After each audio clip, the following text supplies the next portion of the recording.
Safaricom to borrow you 40 billion Kenyan shilling. Why? This is an opportunity for you to invest. And you've been telling me, Joseph, if you have an opportunity, please be telling us on this video or rather on this channel. Here I am giving you this opportunity. Safaricom is the single most biggest company in Kenya. And I can tell you for sure, it's one of the blue chip company listed under the Nairobi Securities Exchange. And it's arguably the biggest company in Eastern and Central Africa. I stand corrected. Because therefore, they're about to float. Actually, they have been given all the accreditation by the Capital Market Authority of Kenya to float a what we call a corporate bond. Let me just write it on the board. There is something called, you remember some few days ago I came here and I told you the East African breweries, the EABL, was floating a corporate bond where they were looking for 11 billion. Can you imagine this? They were looking for, sometimes I tell people, it's you who is not investing. They were looking for 11 billion. Guess how much they corrected? 16.76 billion. And excess, it was actually 156 oversubscribed. They were looking for 11 billion, they collected 16.76, and they were given the authorization to go ahead and do that. Now, here, Safaricom is looking for 40 billion Kenyan shilling. And what is the purpose of them looking for this money? For the expansion purposes. Much on this particular video, or what you need to do, stay put, and I'll tell you how to get about in this particular bond. This is good news if you are an investor. Now, this is good, Joseph. In case you're watching me for the first time, I come here, I share with you information on how to manage, to invest, all the opportunities, to report financial news and everything related to that. And without further ado, if you've not subscribed on my YouTube channel, go ahead and subscribe and leave a comment on the comment section. All right? I love summarizing everything here so I don't miss any given point. Let's get on the board. Now, Safaricom is looking for 40 billion, and guess why? Why are they looking this this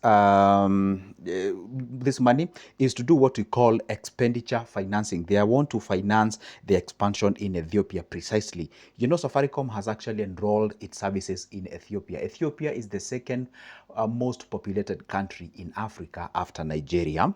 Are we together? And what happens is that Safaricom is looking of ways on how they can expand there. Ethiopia is actually reporting some profits as we speak right now. I'm going to share with you some of the financial reportings as far as the Safaricom is concerned. And now, there's one thing I will tell you. This money, that is 40 billion, will be offered in what we call tranches. What does the term tranches mean? Okay, probably if you've read those news, they have said tranches. What does the term tranches mean? It means this money won't be collected at a single go. Let me just read for you what the tranches mean. What happens? Tranches means the bond is not issued all at once. They ain't gonna put that 40 billion at once, be like, hey, we're looking for 40 billion. Okay, yeah, we're now waiting. No.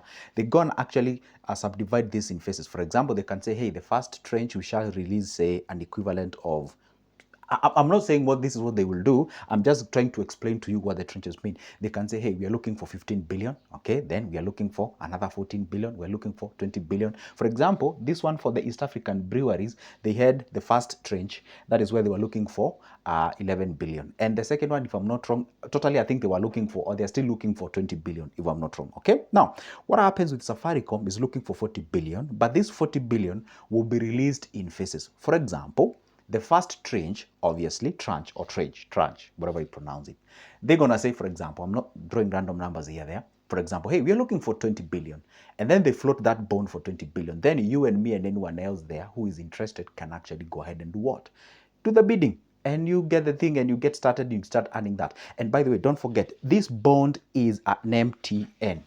Okay? MTN. Okay, this being an MTN, do you know what exactly that means? It means it's a bond that is a medium-term note. Medium-term note. Meaning it's not going for like forever, neither is it going for a very short period of time. For example, the MTN we had with an East African breweries was going for like 5 years. 5 years isn't that long, neither is it that short, just somewhere in between. Are we together? Now, all this, for me, when I come here, when I do this submission, you go ahead and do a lot of digging and a lot of things. If I decide to share all the information here and word to word, this video will be like 2 hours or 3 hours or something like that. For me, to just come here, share with you what is happening in the market, what can you tap, the opportunities, and what have you. Now, that is exactly what is happening. Now, it's not going to be issued all at once, but rather in portions or slices of it at different times, potentially with different maturity terms. Okay, and obviously the interest or features. The interest can be different from the first tranche to the second tranche, or even the terms and condition can actually differ in terms, something like that. Okay.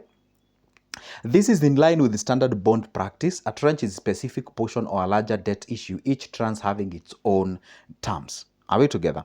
Now, in this case, Safaricom states the issuance of the tranche 1 is subject to the determination of the final commercial terms and the approval by the CMA of the corresponding pricing supplement. Are we together? Remember one thing, any and every company that is actually out there looking for a corporate bond, perhaps you are there floating, be like, okay, what is a corporate bond? By the way, is there a difference between a corporate bond and a treasury bond?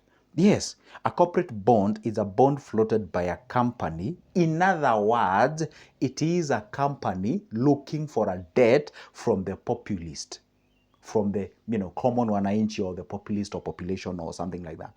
Instead of them going, see, Safaricom had the option of just going to any, say, bank or several banks and borrow this money and go ahead and do the thing. But I think this is a way most of the companies are now aware that, hey, you know what, I think it would be a bit friendly, for example, if you go the corporate bond way than borrowing from a bank. Because nowadays banks usually offer very high interest. For example, the East Africa, and I'm using examples here. For example, East African breweries borrowed at 11.8% from the populist. That is what they were giving you as an interest. If maybe you could have shown to say to a bank, probably that rate would be at 16, 15 or something like that, or even more than that. But again, I know you can argue, hey, they have the ability to negotiate. True, they can negotiate. But anyway, that's a subject for a discussion.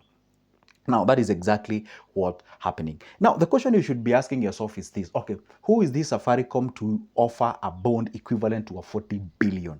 That's a lot of money. Do they have the ability to pay this money? Can they actually manage to pay? Okay, but before I do that, let me just give you a very small hint as to why companies issue these bonds in tranches form. Okay, number one is what we call the flexibility. They can raise the amount when market conditions are favorable, interest rate, and investor appetite. This is so smart. Why? If they issue these bonds in tranches, this can happen. For example, they are looking for 40 billion in total, isn't it?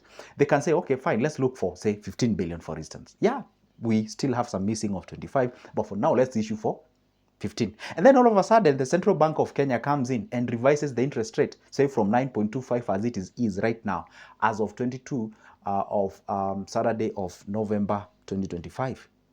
Then they can revise downwards. It means the cost of funds will actually go down. It means, in other hand, the interest will actually go down. It's actually be replicated by what? By the money market funds or other cash and cash equivalents. Therefore, when they are issuing the next, the second tranche, they can actually, let's say they issued the first one at 12%, then be like, you know what, everything has actually gone down. Okay, people are getting 9, 8%. What if we tell Kenyans we're going to give them 10? See, that's a 1 point something interest downwards. So that's why they offer this, give them the flexibility and be able to tap the opportunities out there. And obviously, if the otherwise the vice versa goes, I think it will be bad news. Anyway, the other reason is they can also tailor terms and facing capital expenditure or refinancing so that they don't overload on a single debt maturity. Obviously, see, when they give these bonds in tranches, meaning they mature at different times, rather than, you can imagine having a bond that matures all of it in a certain time, meaning that you really need a lot of liquidity. Let's say after 5 years, they need like 40 billion at a go. But when they offer this in tranches, meaning they're giving what we call sort of a breathability allowance for them to pay it comfortably. Now, let's go here and actually look at what we know about the credit risk as far as the Safaricom is concerned. Can they manage to pay this debt? And the only way we can answer this is to look at their financial reporting and their financial recording using the latest time or the recent recording that we have. What do we know so far? Safaricom half-year result for the 6 months ended September 2025 showed the net income group up by 52.1% to 42 billion. Meaning Safaricom made a net profit within a period of 6 months that ended September a profit equivalent to 42 billion. That is according to the reporting. You can always verify these numbers. You can actually check them. They are all over on the internet because it's a PLC, public listed company, so they ought to make this information public, okay? And get used to listening to these companies when they're reporting their financial news. Service revenue in the same period grew by 11.1%. That is one source to around 199 billion, up from 170. Simply, they're telling you how the health of the financial health of this company is. Now, what happens, let me look at something else here. Safaricom is undertaking a large capital expenditure, e.g. for the financial year ending 2026. CapEx estimated at around 72 to 78 billion, of which Kenya portion, that is, it's what they're saying here. Safaricom is embarking on expenditure, meaning spending money for the purposes of growth and expansion. And they are borrowing, or they are sort of like approximately they're gonna need around 72 to 78 billion, which Kenya will take around 54 to 57 billion, and Ethiopia will take 18 to 21 billion. Okay, together, that is the expenditure that they're gonna be having out there. The board program, which is of 40 billion, appears to be directed at infrastructure upgrades in Kenya and Ethiopia. It's both in Kenya and Ethiopia, the 40 billion that they're looking for. Probably, I know you might ask yourself, okay, what expenditure on? You know, all these masks that usually see rounds, they are made by those companies and what have you. So it needs money to maintain all those. I overheard that they're probably going to have some sort of a cable CM.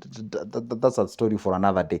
Now, anyway, what happens is that it depends, depending with the, or based on the reporting on the financial recordings of this company. This is a company that concludes or makes a lot of cash when it comes to profit. All right. So now what happens is that this company, based on what I have actually reported or seen or studied, they are comfortable to pay this. And that's why they have issued the single most biggest corporate bond in history.